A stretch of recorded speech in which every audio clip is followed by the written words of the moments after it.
रखी, बरकत हो, फले फूले दूधो नहाए, पूतो फले परिवार। लेकिन हमारे पैसे पे नहीं मालिक, इस गरीब मुल्क के पैसे पे नहीं।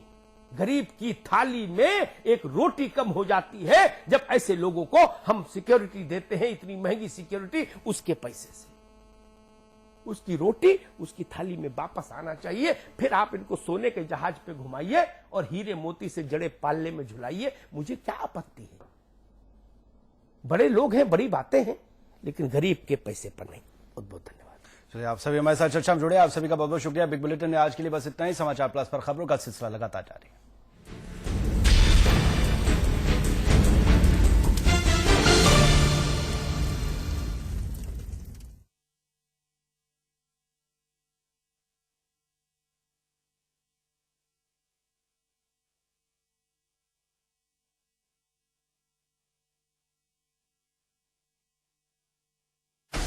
साइकिलिस्ट की रफ्तार, निशानेबाज का निशाना, घुड़सवार ने हवा बिगाड़ी। सियासत के मैदान में मैं खिलाड़ी सब अनाड़ी। रात 8 बजे सिर्फ समाचार प्लस पर। पानी ये तो परमात्मा का प्रसाद है। पानी पारस की तरह होता है।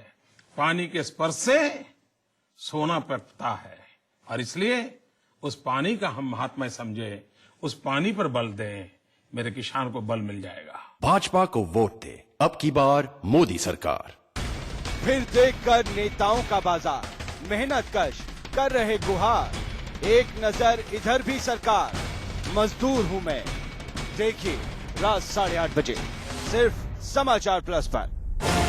विधानसभा चुनाव की मेगा कवरेज में सबसे तेज, सबसे सही और सबसे आगे रहने वाले अपने फेवरेट न्यूज चैनल समाचार प्लस पर।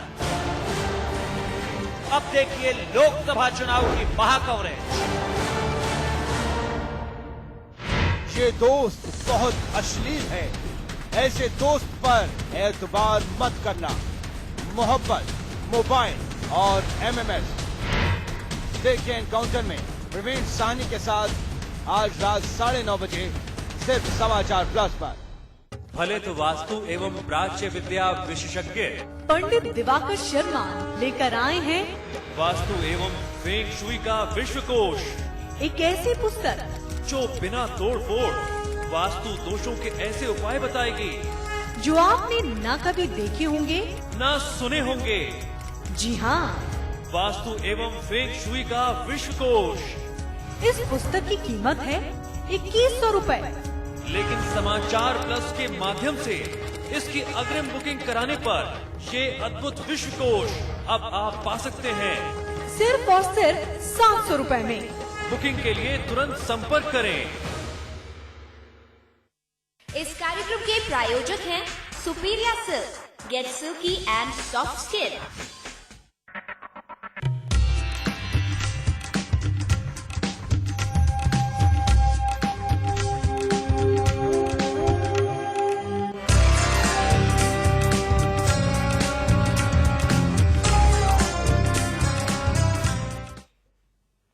नमस्कार, आप राजस्थान में आप सभी का स्वागत है। मैं हूं अमृता चौहान और इस वक्त की बड़ी खबर आ रही है सादुलपुर से, जहां 75 किलो डोडा पोस्त के साथ 3 लोग गिरफ्तार किए गए हैं। तीनों आरोपी लुधियाना के रहने वाले हैं। तो 3 आरोपी को डोडा पोस्त के साथ गिरफ्तार किया गया है और तीनों आरोपी लुधियाना के बताए जा रहे हैं। सादुलपुर से बड़ी खबर आ रही है, 75 किलो डोडा पोस्त के साथ 3 लोगों को पुलिस ने गिरफ्तार किया है। तीनों आरोपी लुधियाना के बताए जा रहे हैं। तो इस वक्त की बड़ी खबर सादुलपुर से, 75 किलो डोडा पोस्त के साथ 3 लोगों को पुलिस ने गिरफ्तार किया है।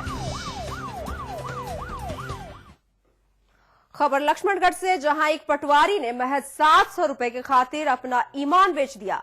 सारंगपुरा के रहने वाले किसान ने पटवारी से किसान क्रेडिट कार्ड बनवाया था, जिसके एवज में पटवारी ने 1400 रुपए की घूस मांगी थी। किसान ने 700 रुपए तो दे दिए, लेकिन पटवारी ने फॉर्म 61 भरने के लिए 700 रुपए की और मांग की। इसकी शिकायत किसान ने एसीबी से की, जिस पर टीम ने मौके पर पहुंचकर 700 रुपए की रिश्वत लेते पटवारी को रंगे हाथों गिरफ्तार कर लिया।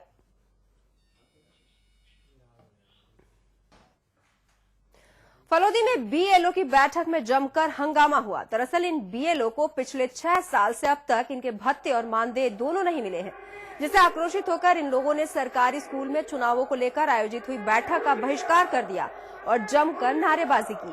भत्ते और मानदेय को लेकर शिकायत की इस फहरिस्त में तकरीबन 228 बीएलओ शामिल हैं, जिनकी लोकसभा चुनाव के दौरान फलोदी विधानसभा क्षेत्र में ड्यूटी लगाई गई है।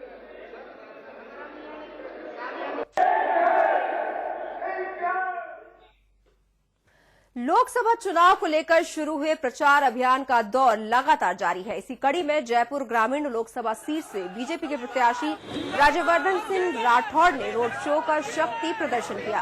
रोड शो के दौरान बीजेपी प्रत्याशी ने शाहपुरा के अलग अलग इलाकों का दौरा कर मतदाताओं से बीजेपी के पक्ष में वोट डालने की अपील की। रोड शो के दौरान बीजेपी प्रत्याशी के साथ उनकी पत्नी गायत्री राठौड़, शाहपुरा विधायक राव राजेंद्र सिंह के साथ वरिष्ठ बीजेपी नेता भी मौजूद रहे।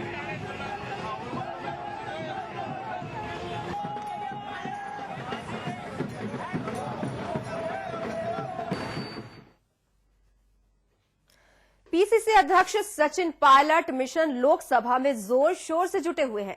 इसी के तहत सचिन पायलट ने अजमेर के ऊटड़ा गांव में जनसभा को संबोधित किया। इस दौरान पायलट ने बीजेपी पर जमकर निशाना साधा। उन्होंने बीजेपी के चुनावी घोषणा पत्र को सांप्रदायिक बताते हुए कहा कि विकास का दावा करने वाली बीजेपी फिर से राम मंदिर पर आकर अटक गई है, लेकिन जनता इनके बहकावे में आने वाली नहीं। वसुंधरा राजे के बयान पर पलटवार करते हुए सचिन पायलट ने कहा कि मैं किसी व्यक्तिगत टिप्पणी करने के खिलाफ हूं। लड़ाई विचारधारा की होनी चाहिए, न कि व्यक्तिगत। उन्होंने बीजेपी के विकास के दावों को भी झूठा करार दिया।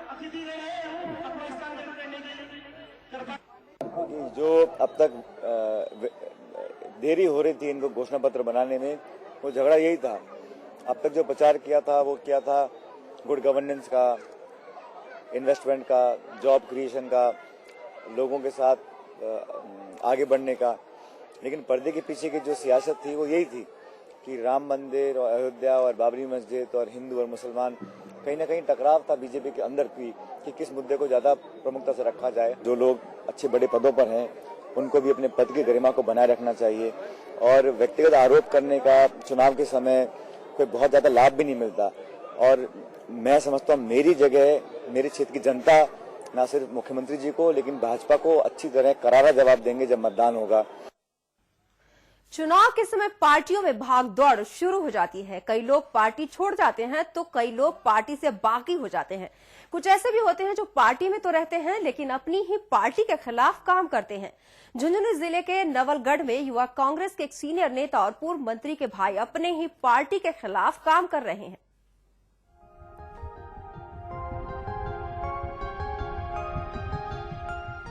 ये चुनावी मंच और ये पार्टी का दफ्तर कांग्रेस से बाहर हुए राजकुमार शर्मा का है। राजकुमार शर्मा गहलोत सरकार में राज्य मंत्री हुआ करते थे। पार्टी से बागी हुए और निर्दलीय चुनाव लड़ गए, जिसके चलते कांग्रेस ने उन्हें बाहर का रास्ता दिखा दिया। अब उनके छोटे भाई राजपाल शर्मा और युवा कांग्रेस के प्रदेश उपाध्यक्ष उन्हीं के रास्ते पर चल रहे हैं। कांग्रेस में रहते हुए कांग्रेस के खिलाफ काम कर रहे हैं, लेकिन लगता है उनके इस कारनामे की जानकारी कांग्रेस को नहीं है। चुनाव कार्यालय का उद्घाटन, निर्दलीय उम्मीदवार के मंच से भाषण, वो सब कुछ कर रहे हैं जिसे पार्टी विरोध कहा जाता है। बावजूद इसके उन्हें कोई मलाल नहीं है। चुनाव कार्यालय के उद्घाटन के बाद उन्होंने जो कुछ कहा वो खुद सुन लीजिए। मैं बड़े सम्मान के साथ इस चीज को कह सकता हूं कि जिस प्रकार से आपके लाडले इस बेटे ने, आपके इस लाडले भाई ने नवलगढ़ विधानसभा क्षेत्र में काम किया है, उसी प्रकार से पूरे जिले में उम्मीद है, प्रत्येक विधानसभा क्षेत्र में उम्मीद है कि डॉक्टर राजकुमार शर्मा को लेके आएंगे तो ही जिले का विकास होगा। राजपाल शर्मा कांग्रेस के राष्ट्रीय उपाध्यक्ष राहुल गांधी ब्रिगेड के नेता हैं, लेकिन पार्टी से खफा क्यों है? क्यों कांग्रेस के खिलाफ काम कर रहे हैं? लगता है प्रदेश कांग्रेस उनके खिलाफ कार्रवाई से डरती है या फिर जानबूझकर अनदेखी कर रही है। ये सब अभी साफ नहीं हो पाया है। राकेश कुमार गुज्जर, नवलगढ़, समाचार प्लस। चुनावी सरगर्मियों के चलते राजनेताओं के चुनावी दौरे जोर शोर से जारी हैं। इसी सिलसिले में पूर्व मुख्यमंत्री अशोक गहलोत बुधवार को झुंझुनू जिले के दौरे पर रहेंगे। गहलोत के इस चुनावी दौरे को लेकर पार्टी कार्यकर्ताओं ने तैयारियां लगभग पूरी कर ली है। अशोक गहलोत झुंझुनू संसदीय सीट से कांग्रेस प्रत्याशी डॉक्टर राजबाला ओला के समर्थन में उदयपुर वाटी में एक जनसभा को संबोधित करने आ रहे हैं। इस सभा में हजारों की तादाद में लोगों के शामिल होने की उम्मीद जताई जा रही है। यही नहीं, पूर्व मुख्यमंत्री गहलोत की सभा में हिस्सा लेने के लिए पूरे लोकसभा क्षेत्र की 8 विधानसभा सीटों के लिए ताबड़तोड़ जनसंपर्क साधा जा रहा है। भरतपुर लोकसभा सीट के लिए खींचतान का खेल शुरू हो गया है। इस सीट के लिए कांग्रेस और बीजेपी के बीच मुकाबला है, लेकिन आप पार्टी के प्रत्याशी की मौजूदगी ने इस चुनावी संग्राम को दिलचस्प बना दिया है। बीजेपी ने जहां बहादुर सिंह कोहली को अपना प्रत्याशी बनाया है, तो वहीं कांग्रेस ने मौजूदा सांसद रतन सिंह का टिकट काटकर डॉक्टर सुरेश यादव को मैदान में उतारा है। आप प्रत्याशी गोपाल पहाड़िया की मौजूदगी ने बीजेपी कांग्रेस की नींद उड़ा दी है। आपको बता दें कि गोपाल पहाड़िया पिछले लंबे समय से कांग्रेस से जुड़े थे, लेकिन कांग्रेस का टिकट न मिलने से नाराज होकर उन्होंने आप का दामन थाम लिया। बसपा ने भी भरतपुर सीट से अपना प्रत्याशी चुनावी मैदान में उतारा, लेकिन जीत का सेहरा किसके सिर बंधेगा ये तो आने वाला वक्त ही बताएगा।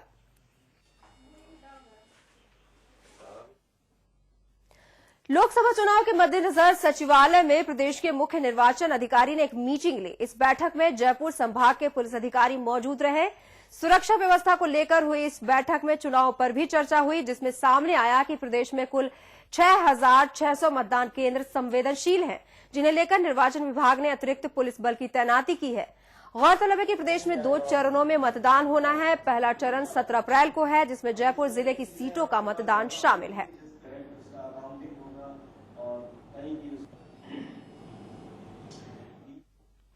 जयपुर में शराबबंदी को लेकर पूर्व विधायक गुरुशरण छाबड़ा का अनशन पिछले 8 दिनों से जारी है।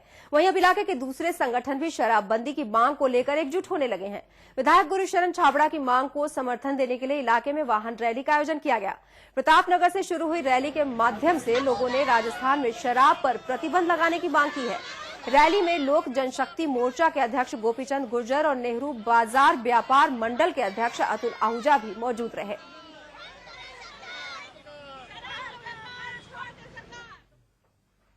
टोंक में पुलिस ने बड़ी कार्रवाई करते हुए अवैध शराब से भरा ट्रक पकड़ा है। नेशनल हाईवे 12 पर इस कार्रवाई को अंजाम दिया गया, जिसमें हरियाणा मार्ग की अवैध शराब बरामद की गई है। ये ट्रक भारी मात्रा में शराब लेकर हरियाणा से जयपुर आ रहा था, जिसे सतर्कता दल ने चेकिंग के दौरान दबोच लिया। पुलिस ने ट्रक चालक भूपेंद्र सिंह को हिरासत में ले लिया है। शराब की अनुमानित कीमत 25 से 30 लाख रुपए बताई जा रही है। पुलिस के मुताबिक ये शराब लोकसभा चुनाव में बांटने के लिए लाई गई थी। फिलहाल पुलिस ने मामला दर्ज कर जांच शुरू कर दी है।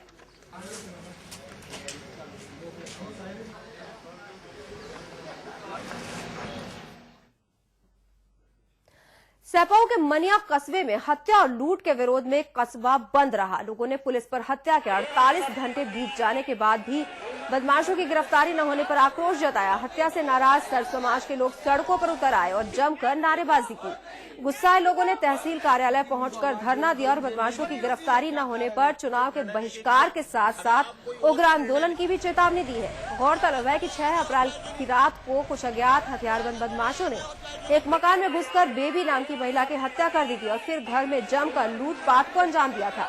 हत्या के तीसरे दिन तक बदमाशों की गिरफ्तारी न होने पर पुलिस के खिलाफ लामबंद होकर लोगों ने जमकर प्रदर्शन किया। उनको आवाज देने पर भी वो नहीं रुकी है। क्या कारण है? उचित निर्णय लेके किया। अगर आप कोई और भी निर्णय राजसमंद में एक परिवार के 3 लोगों की जहर खाने से मौत हो गई। पुलिस के मुताबिक तीनों की मौत जहर खाने से हुई है, लेकिन ये हत्या है या फिर आत्महत्या, फिलहाल इस वजह का खुलासा नहीं हो पाया है, जिसे लेकर पुलिस तफ्तीश कर रही है। इधर लोगों की माने तो इस परिवार का दरवाजा जब काफी देर तक नहीं खुला तो आसपास के लोगों ने दरवाजा तोड़ा, जहां अंदर मुखिया के दोनों बच्चे मरे पाए गए। फिलहाल पुलिस ने मामला दर्ज कर जांच शुरू कर दी है।